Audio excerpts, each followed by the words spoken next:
The farm has been close to my heart all my life.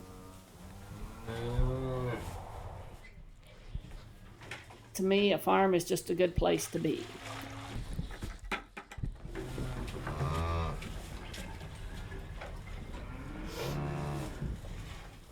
And this is the farm that she grew up on.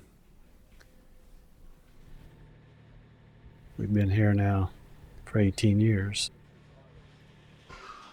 I always felt that someone that's raised on a farm, they can almost do anything.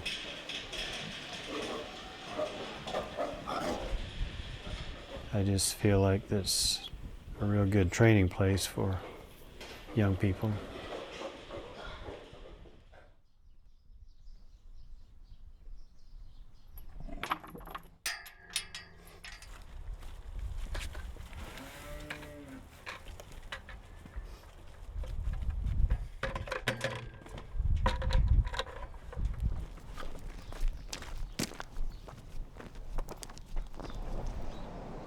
Sometimes you wish you were older, that way you wouldn't have to get all the orders and you could give some orders too.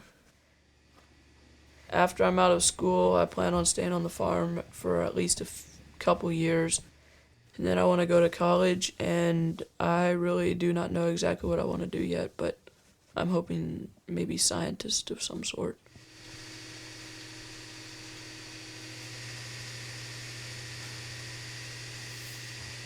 We always had younger children to help us here on the farm, which worked out pretty good. We had their income to subsidize, which helped. So then as the children got older and left home, clump of hay over there, we didn't have that income anymore.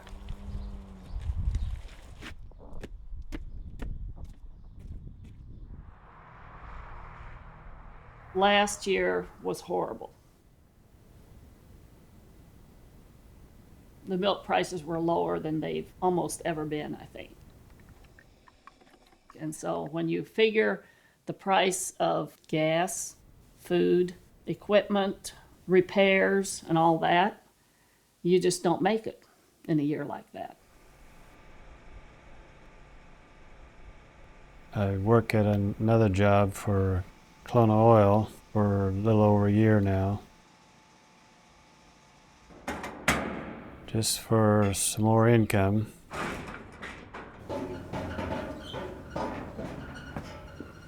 We had a pretty big debt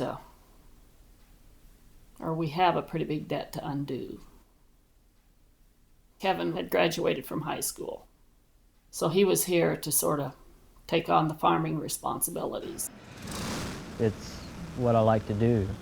I like working with animals, I like operating machinery, and it's just something I enjoy. It's 5, 6 in the morning until 9, 10 at night, and you don't really have much time to relax and just take it easy. It's a lot of responsibility right now that I'm not sure I want. I would hope that out of 9 children, that one of them would have a desire to take the farm on, and that's our goal. But I guess it doesn't have to be if it doesn't work out.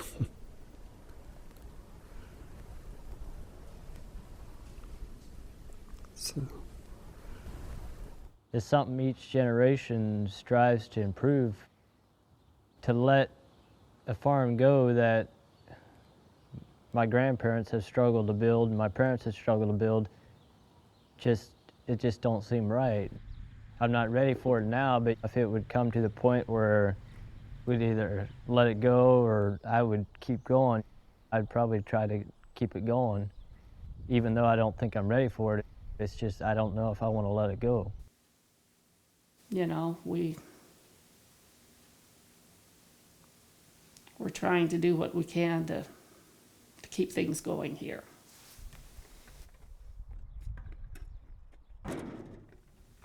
As a parent, you want your children to be happy, you want them to enjoy what they're doing, but sometimes that's easier said than done.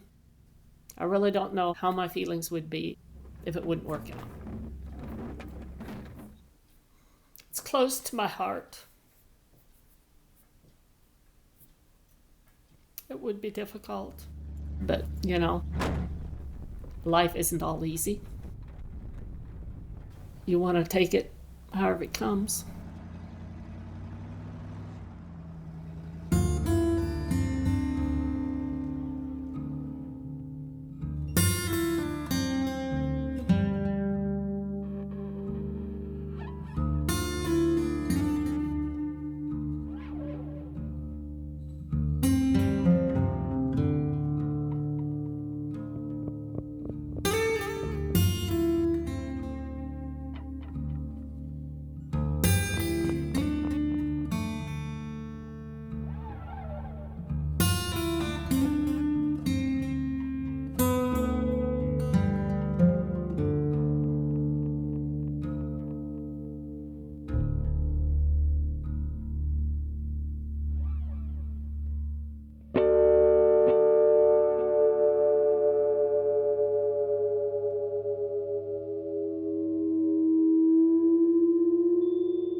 Living in my small town, it was kind of like a tar pit. You know, you don't really sink into it, but you're not getting out of it. In a small town, there's not much to do. You either go boating, fishing, camping. There's not a whole heck of a lot. So what do? You go to the bar.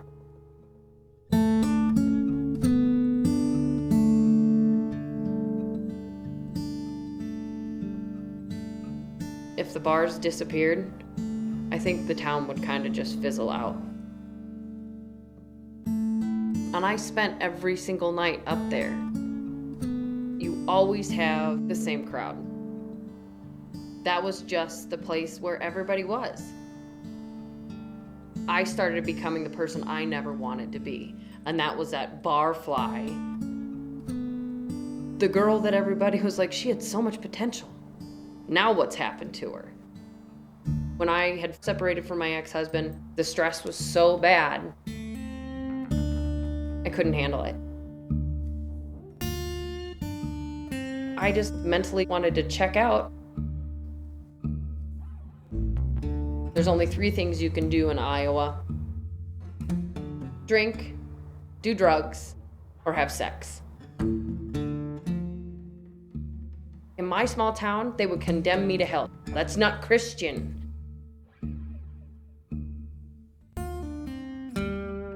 Well, you know what? No, it's not. But that's what I needed at that time. If I didn't get out, I probably would have ended up a major alcoholic. I would have ended up the town whore and just drinking myself into a stupor. I didn't want to be that person. A lot of people are afraid of what's outside of that small town. They don't understand that there's such a bigger world out there. A lot of people stay because that's where their family is. When it comes to moving, they just can't do it. Everybody needs to figure out where they're happy. This may be the life you want to live, but this is not the life I want to live. I don't want to stay here. To me, moving from Iowa to Denver was just as easy as changing the brand of mascara I used. I kind of felt like Iowa was hindering all of my hopes and dreams. I know now, I knew then, and I've known since I was really young, I am destined to do great things. What they are yet, I don't know. But it's not to sit in town and wait for this great opportunity to land in my lap. Those things don't happen. Those are fairy tales that people from small towns tell their children to keep them close at home. You can do everything here in a small town that you can do in a big city. That is a fat lie. You can't.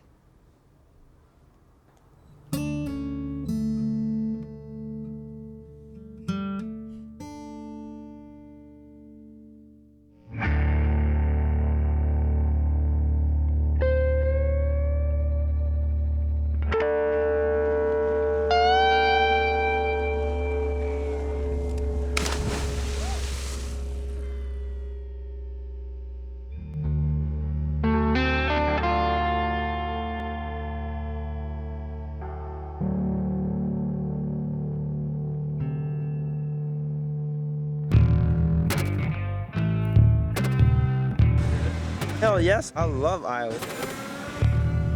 What is there not to love about Iowa? I love it here.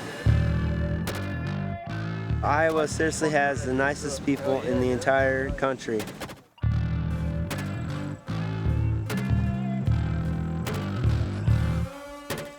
Babe, this is where we're gonna jump. I'm so fucking scared, you don't even know. Because that is no good. We don't want to jump over other rocks. Hey, listen to me. Just fucking jump off of that bitch and flip like 3 times and you'll be cool. Hell no.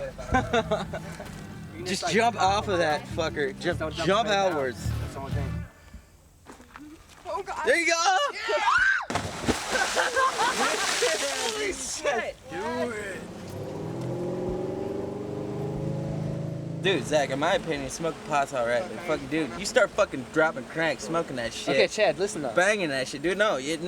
Dude, it's just not straight. You just know. But Chad, listen to this though. You stay up for weeks at a fucking time, dude, days, weeks, No, but it's not you're, cool, dude. But you're missing no. the point though. Look at this though. You're missing the point, dude. I think you need okay. to drop some acid and find yourself, Exactly. asshole. Fucking everything was like, what?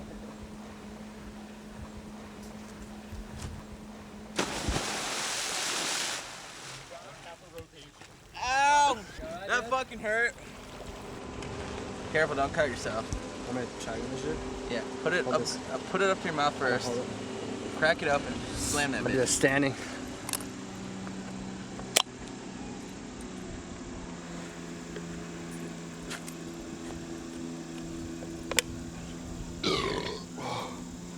Yeah, buddy.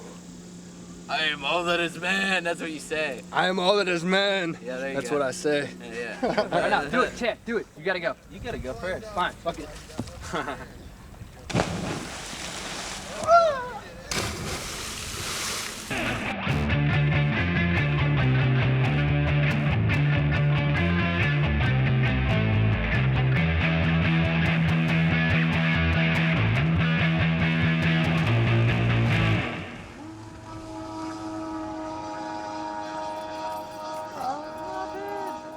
I don't think that it mattered that I was there, so I don't know. Felt kind of like a waste of my time, and I think like 90% of the people there, I can probably say that feel the same way as what I do. We spent way too much money and time and effort into this. It's not going to matter how long we're there. We're not going to make a difference. Everybody who went with me last time, who I consider a close friend, is going again. I would feel like a shitbag if I didn't go. It's not for the cause or anything like that. These guys feel like they're my brothers, so I'm gonna go with them.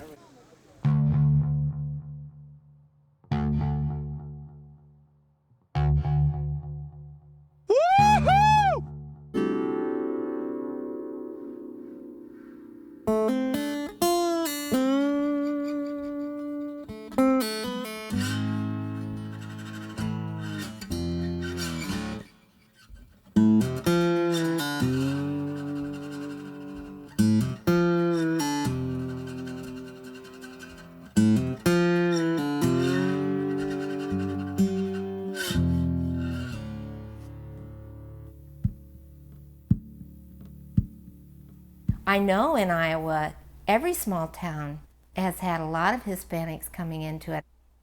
I think the Midwest was one of the last places to become integrated. But we're integrated now, and that's the way it is. The residents of the town have changed. At one time, this was a small community, had probably 100 people. They were all white, working middle-class people. Now it's over, I'd say 2/3 of the town population is Hispanic, which, don't get me wrong, a lot of them are really nice people. They're taxpayers, they work hard, they take care of their property, and then of course you always have a few bad eggs. We're starting to get gang problems. We also have a drug problem we never used to have. The quality of life has went downhill. It was the late 80s before we started seeing the Hispanic coming into this. My father hired a few, but my brother and I are the ones that carried it on to the extent that we have today. We're allowed to say we need this number of agricultural workers on a temporary basis, and then they're given their visas to come in with our names to work a specific period of time. People think that guest worker program might be cheap labor. To us, it's not cheap labor for farm work. And the wages are going up year after year.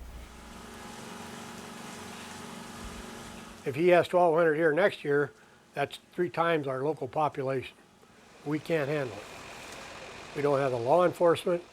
We don't have the monetary assets to handle it. We're not minimizing their concerns. We understand it. It's a lot of people. It's a lot of transient people in their mind. But they're really not so transient. They come here and they go home.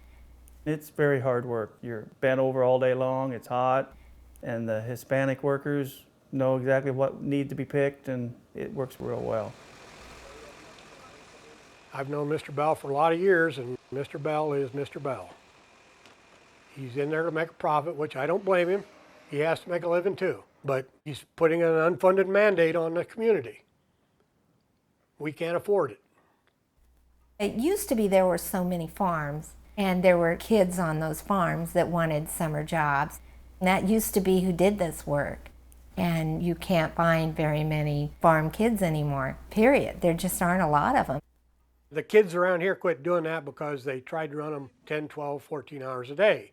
Well, I understand the push, but we're talking teenage kids, and you can't push them that hard. So he brought in the migrants. Well, he also pays them less than what he was having to pay the local kids, because the local kids can go work in a grocery store for 6, 8 hours and make the same kind of money and not have to work near as hard. You always hear that argument. If you paid more, you wouldn't have to bring all these people in. That's not true. And there just aren't the available people to do this kind of work. We could be paying $30 an hour and we would not get the people here to do the job we need done because it's temporary. They can't have the job long enough to do people that live here much good. We'll see you guys. Take care, Tom. Thank you. We advertised in all the local papers. We got one young man from the area that came and applied, and I hired him. But there's very, very few that come and want to put those hours in. All the people that we brought in over the years, I don't think there's over 1 or 2 or 3 that we have actually not brought back because they didn't work. They're good people. And I enjoy working with hard-working people. They work the dog dirt out of their temporary help. And they sleep in that migrant camp over there. It'd probably be 100 degrees at 10 o'clock at night. I mean, it's terrible.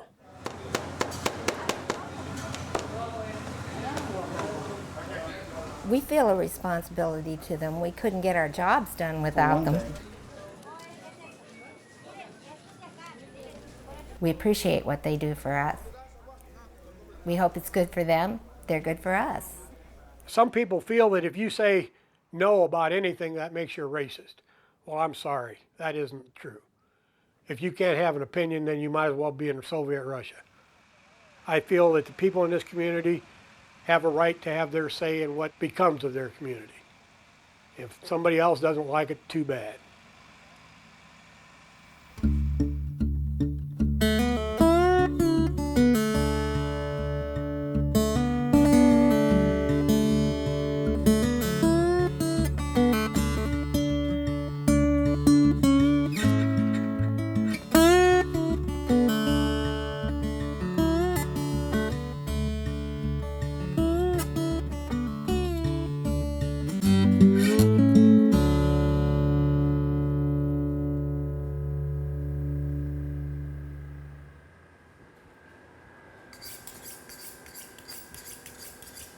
I used to butcher with my dad. I'd go with him when I was real small. Might have started just to get a nickel or a dime to run over to the grocery store and get me a little bit of candy. I did that until I was drafted in 1968. Then in 1989, my dad died, and then a few months later, my mom died. And I just thought if I butchered, it would be a lot like when my dad was still alive. So here I am. I've been butchering for 50 years. Got a few more years and I can retire and get all this behind me.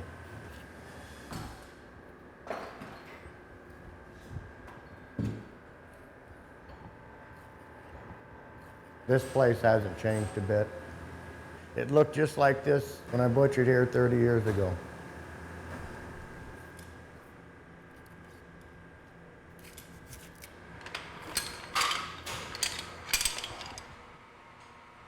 Just about every little town had their own butcher shop. The state had so many laws, the little places couldn't afford to keep up with them, so they started dropping out. And where all the people went, I don't know.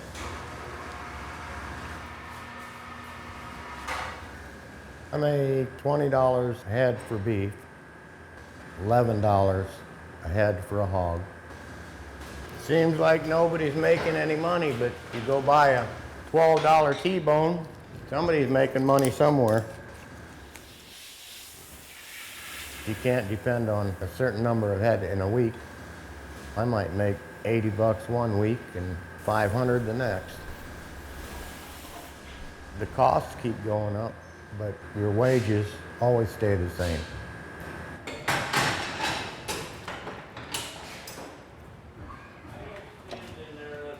$2.20. $2.20. Probably not making much more than my dad did when he was butchering. I don't think I'd care to see the kids following my steps. My son don't want no part of it, and I don't blame him. Get something that you want to do and not something that you have to do. It's hard. It makes an old man out of you fast.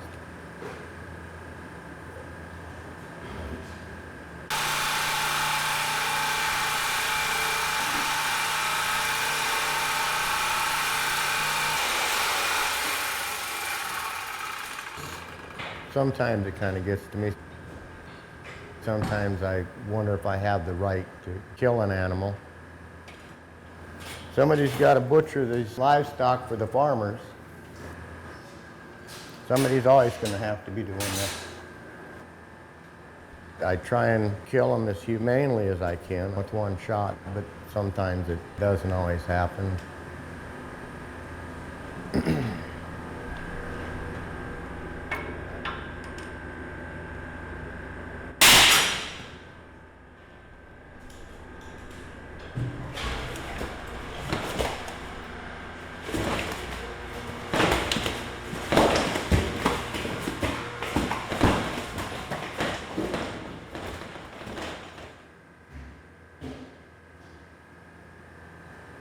I wouldn't have a problem finding another job, but I've done this so long, it's just kind of hard to quit.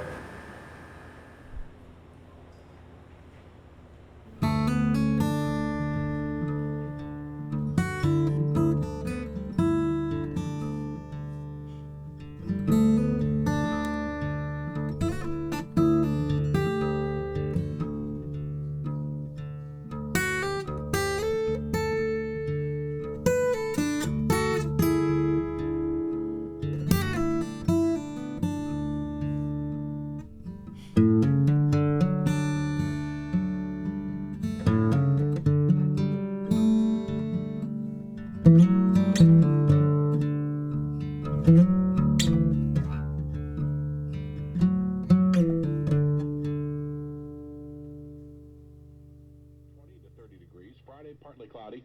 Lows from the mid-40s northeast to the lower 60s in the southwest. For Saturday, partly cloudy, lows 25 to 35, highs around 40 north to mid-50s south. And for Sunday, partly cloudy, lows 25 to 35, highs from the mid-40s. We were married in '63. I was kind of slow about getting married. I was 35. I figured the good Lord was when it introduced us to each other.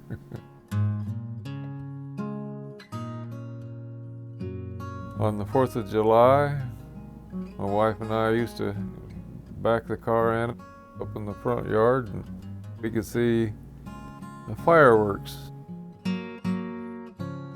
Cedar Rapids, Marion, Anamosa. It was a challenge to be looking at the right place at the right time.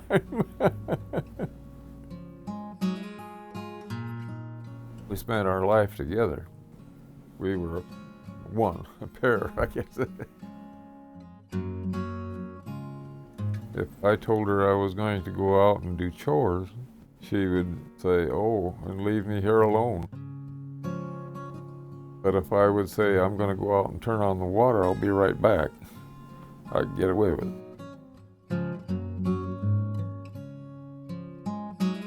There just isn't anything here on the farm anymore.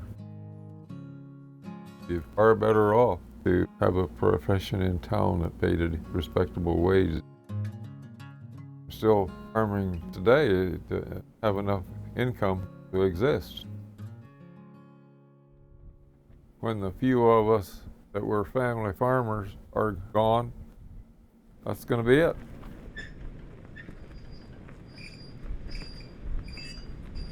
Everything's corporate now.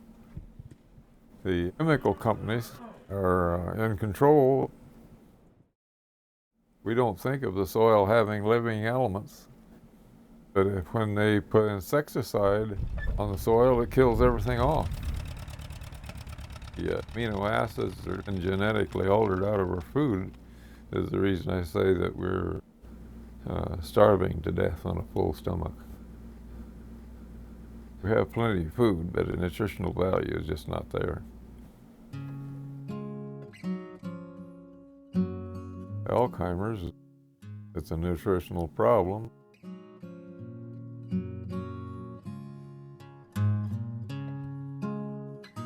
She'd had memory loss for several years before they told us it was Alzheimer's.